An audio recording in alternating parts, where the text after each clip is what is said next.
Fenomena pejabat mundur di era Presiden Prabowo Subianto kembali menjadi sorotan setelah sejumlah pejabat tinggi negara memilih mengakhiri masa jabatannya dalam kurun sekitar 1,5 tahun terakhir. Deretan pengunduran diri tersebut melibatkan tokoh dari kementerian, lembaga negara, hingga otoritas sektor keuangan.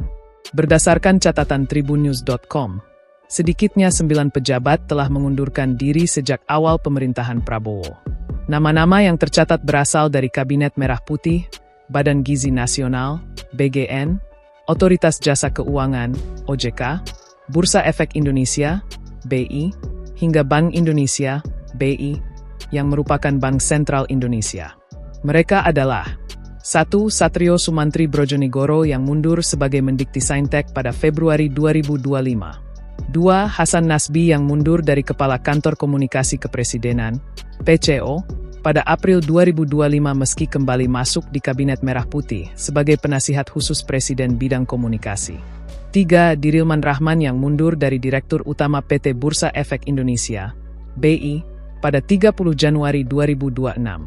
4. Pejabat Otoritas Jasa Keuangan, OJK, yang mundur serentak pada 30 Januari 2026 yakni Mahendra Siregar, Ketua Dewan Komisioner OJK, Mirza Aditya Swara, Wakil Ketua Dewan Komisioner OJK, Inarno Djajadi, Kepala Eksekutif Pengawas Pasar Modal, Keuangan Derivatif, dan Bursa Karbon OJK, dan Aditya Jaya Antara, Deputi Komisioner Pengawas Emiter dan Transaksi Efek OJK. 5. Nanik S. Deyang yang mundur sebagai Kepala Badan Gizi Nasional, BGN, pada 22 Juli 2026 karena sakit. 6. Peri Warjio yang mundur sebagai Gubernur Bank Indonesia, BI, pada 27 Juli 2026 karena alasan pribadi. Direktur Eksekutif Center of Economic and Law Studies, CELIOS, Bhima Yudhistira, menilai tren tersebut tidak dapat dipandang sebagai pergantian pejabat yang lazim terjadi dalam pemerintahan. Menurut dia, sebagian besar pejabat yang mundur merupakan teknokrat dengan pengalaman panjang dan reputasi yang dikenal di tingkat internasional. Orang-orang yang mundur berstatus sebagai pejabat tinggi dengan rekam jejak yang baik dan dikenal hingga dunia internasional. Mundurnya pejabat tinggi era Prabowo terbilang cukup sering dalam setahun terakhir. Ini bukan sekadar pergantian personel biasa yang terjadi di masa transisi pemerintahan. Masalahnya yang mundur bukan selevel dirjen, tapi melainkan pejabat teknokrat dengan reputasi internasional dan rekam jejak profesional yang diakui pasar. Katanya kepada tribunnews.com di Solo, Jawa Tengah, Selasa, 28 Juli 2026. Salah satu yang disoroti Bhima adalah terkait mundurnya pejabat tinggi di OJK secara serentak pada 30 Januari 2026 lalu. Sorotan muncul karena menurutnya mundurnya petinggi OJK secara serentak menjadi cermin bagi pasar modal Indonesia di mata investor.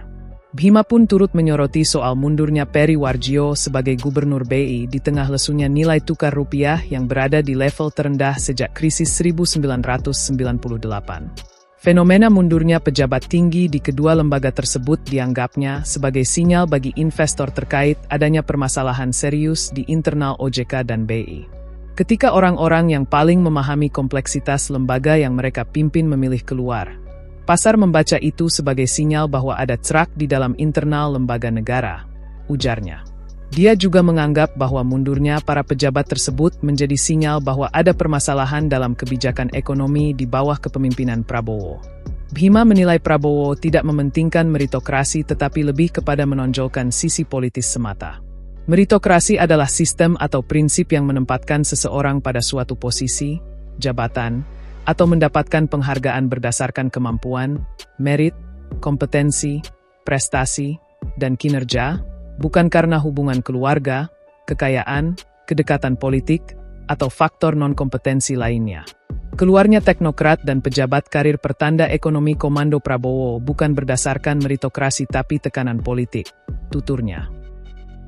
Bhima mengatakan setidaknya ada 3 alasan terkait maraknya pejabat tinggi negara memilih mundur di era kepemimpinan Prabowo. Pertama, agenda politik pemerintah yang dianggap terlalu membuat banyak penyesuaian terkait kebijakan lembaga independen seperti OJK dan BI.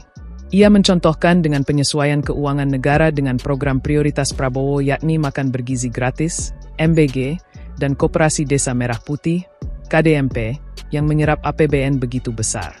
Dia mengungkapkan sebenarnya pejabat yang berlatar belakang teknokrat enggan untuk mencoreng reputasinya dengan ikut berpartisipasi dengan program semacam itu. Kedua, perbedaan mencolok terkait kultur kerja lembaga dengan model kepemimpinan Prabowo. Kemudian yang terakhir yakni terlalu banyak yang dipertaruhkan bagi pejabat teknokrat ketika mendukung program yang dicanangkan Prabowo. Bhima menganggap banyak pejabat yang enggan untuk melanggar profesionalitasnya dalam menjalankan program Prabowo. Pasalnya, menurut Bhima, ada potensi bahwa program prioritas Prabowo akan bermasalah ke depannya. Karena itu, ada dugaan bahwa pejabat yang mundur itu khawatir akan dikriminalisasi.